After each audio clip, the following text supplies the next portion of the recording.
Welcome to Black Screen Stories, a calm space where scary true stories told in the rain blend with gentle rain and storytelling to help you drift into rest. Each scary story is crafted as a sleep story for grown-ups, a comforting story for sleep designed to quiet your mind and help you fall asleep fast. Settle in, relax, and let our bedtime stories for adults guide you into deep, peaceful rest, where the rain falls softly and the night carries every whisper. Let's start. I have recently had to move to another city due to work. My family and I, which consists of me, my wife, and my 9-year-old son, Dylan, were suddenly uprooted from our quiet life and had to move to a busier city, which none of us were used to. My wife had to find another job in the city, and my son had to leave friends behind and start a new school, which I hoped would all be worth it for the sizable pay rise that I was receiving. We have been moved into our new house for about a month now, and everyone seems to be adjusting to the new lifestyle that we now have. My wife has found a new job, which she enjoys, and she has made a number of new friends there. My son has also settled in well to the new school. He is in the 3rd grade, and due to being in a busier city, is in a larger class than he is used to. I don't think he minds though. He has already made a few friends that have helped him adjust to the new school.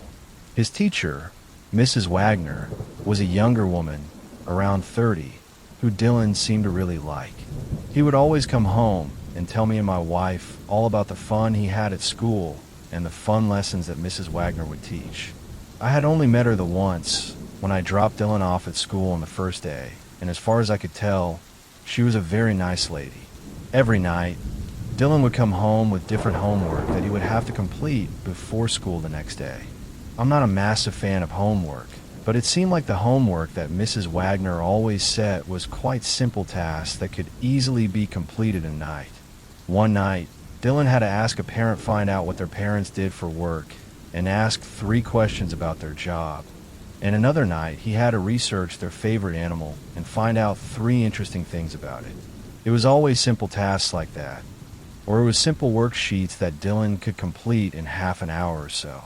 Every night, I would ask Dylan what his homework was for that night, and then I would help him with it if he needed help.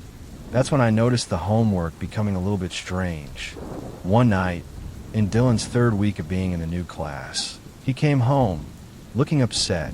I asked him, when he entered the kitchen, what was wrong, and he told me that everything was okay. I then asked him what his homework was for that night, and he told me that he didn't have any for that night. This was surprising because he had some sort of homework task every single night he had been in Mrs. Wagner's class. So it was strange that he suddenly didn't. Dylan then left the kitchen and went into his room, shutting the door behind himself. He didn't usually close the door, but I thought that he must have wanted some privacy. I could tell, though, that something was wrong, but he didn't want to tell me. Dylan spent most of the night in his room, apart from dinner time, when me and my wife told him he had to sit at the dinner table with us. He seemed to be in a better mood during dinner and was fairly talkative and making jokes like he normally did. After dinner, though, he went back to his room and closed the door. We decided to let him stay in there for a while, but after an hour or 2, I went in to see him and let him know that it was time to go to bed. I walked down to his room, opened the door, and when I looked inside, I saw that he had already fallen asleep over his workbook. I quietly walked over to him to gently wake him up and move him to his bed, but that's when I saw it. The homework task that was set for that night. The title that was written in Dylan's workbook was, "Would I miss my parents if I no longer lived with them?" At first I was taken aback. This was a very weird task to set for a group of 9 and 10-year-olds. I didn't really know how to react to this. I continued to read, though, to see what else he had written. He had written, "I will miss both my mom and dad very much. I love them both a lot, and they help me with everything. I love spending dinner time with them, but I would probably love someone else as much as them if I had to. Like you were saying today, Mrs. Wagner." When I read the final sentence, I felt chills down my spine. I would probably love someone else as much as them if I had to. The word struck me like a brick to the face. What had Mrs. Wagner been telling my son? What was the purpose of telling him these things? I decided, probably stupidly, not to tell my wife about what I had found. She would worry, and she probably had a right to worry, but I didn't want to concern her. I decided that I would instead confront Mrs. Wagner tomorrow and ask her about this strange homework task. The next day, I took Dylan to school like I normally do, except this time I got out and walked up to the classroom with him. I saw Mrs. Wagner, alone in the classroom, as I entered the room, and she greeted me with a smile. "Hey, how are you?" she said as I entered the classroom. "How is Dylan settling in?" I answered that he was settling in well, but I did have one or two concerns. She asked what they were, and so I explained. "I was just curious about the homework you set yesterday, the one about how much they would miss their parents. I'm just concerned because it is a very strange and confronting thing to ask a group of third graders. I also noticed that Dylan wrote that he might have to love someone else if he had to, like you told him. I would really like you to explain that." I asked her quite bluntly. "Oh, that," she replied as she let out a slight laugh. "Yesterday, I was teaching about how parents love and protect their kids, but also how that there are also other people that would be there to help them if they need it." I wasn't satisfied with this answer and was about to question her further when suddenly a large group of school children entered the classroom. They were all walking in 2 rows. They all greeted Mrs. Wagner and greeted her one by one. They seemed very well behaved, almost too well behaved. I then saw Dylan take a seat next to one of the students, who was staring to the front of the classroom with their arms crossed. At the entrance of the rest of the class, Dylan's behavior seemed to change. He seemed to sit up a bit straighter, and his eyes widened as he began staring at the rest of the class. I looked around and noticed that all of the students were staring at the same spot. All their eyes were pointed at Mrs. Wagner. Something didn't feel right, but I knew that Dylan needed to stay at school, and this was probably some sort of morning routine they had. I left, still with concerns about the homework, but I decided to wait and see if any other strange homework would be set before I would take this matter further. I decided that I would pick Dylan up from school, though, and so I left work a little bit early and drove over to the school. The school bell rang, and soon all of the students were dismissed and starting to come out of the school gate. Most of the kids came running and screaming out of the gate, apart from Mrs. Wagner's class. They all walked out in a line, walking in time. This disturbed me. I had never seen a group of students so well behaved, especially even after the school bell had rung. Dylan walked over to the car and hopped in.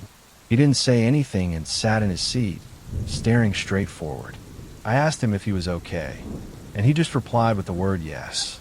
I drove him home in silence, and when we got home and inside, Dylan went straight to his room and closed the door. I knew something was definitely wrong, but I didn't know what. I decided to leave him alone until my wife got home, and I would tell her everything that had been going on. She got home about half an hour later, and I sat her down and explained everything that had been going on. She sat and listened and started to look more and more worried with every word I said. Maybe I should go and talk to him. He might like that, she said once I had finished explaining everything. I agreed, and so she went into his room, and I waited out in the lounge room for them to finish talking to each other. 15 minutes later, Dylan walked out of his room and into the lounge room. He was holding a small workbook, and he said, "Can you help me with my homework, Dad?" "Of course. Come and show me what you need help with," I replied. He held out the notebook, and I took it out of his hands and read the homework task for tonight. Written on the top line of the page was one task. Research the best way to inject your parents with anesthetic. I barely finished reading the sentence when I felt the sharp pain in my neck, and I looked down and saw the needle sticking out of the side of my neck. Dylan was holding the other end of the needle, a blank stare on his face. Everything started to go black, and the last thing I remember seeing is Dylan staring down at me as I lay on the floor. I don't know how long I was out, but I was awoken by my wife screaming and crying. I woke up, startled, as she continued to scream. "He's gone. Dylan's gone." She kept screaming. I looked up at her, and the first thing I saw was the small pin prick that was on the side of her neck. She had been injected too. I didn't know what to do, but I knew I had to find my son. I tried my best to get up, but I think the drug hadn't properly worn off yet because I still couldn't move properly. I could move my arms, so I managed to get my phone out of my pocket and dial the police. I explained to them what had happened, and they said that they would send officers out and would begin looking for Dylan. I then noticed that it was already 9 in the morning, and so I decided to ring the school and see if Dylan had gone there. I dialed, and a lady answered the phone.